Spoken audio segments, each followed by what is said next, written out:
దొండకాయ కూర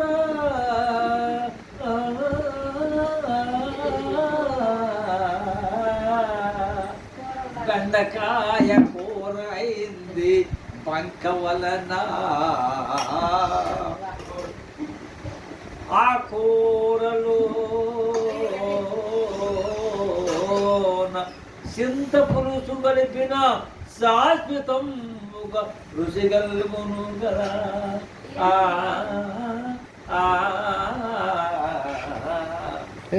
తర్వాత గుత్తిపప్పు ముద్దపప్పు భారతీయులు వినే ముద్దపప్పు అదే కందిపప్పు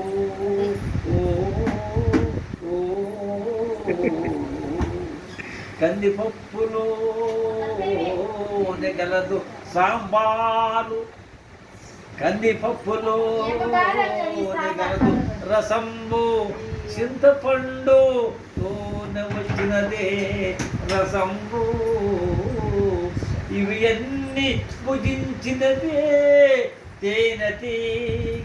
తేనెటీగదే ఈ ఆహారము.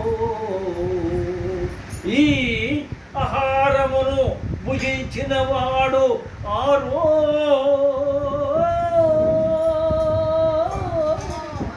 ఆరోగ్యవంతుడే హరిశ్చంద్రుడు శ్రీరామచంద్రుడు. ఇది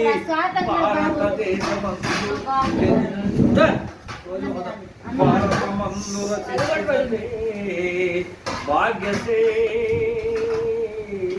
భాగ్యసేవ భారతాంబ జననీ భారత మాత.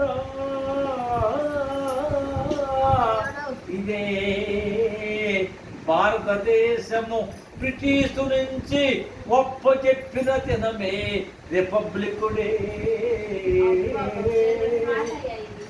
ఇది ఎవ్వరు శాసించినది కాదు, రొక్కమునిచ్చి కొన్నది భారతాంబ. ఇది నిత్యము జరిగేది సత్యము, ఇందు అబద్ధము ఆడరాదు.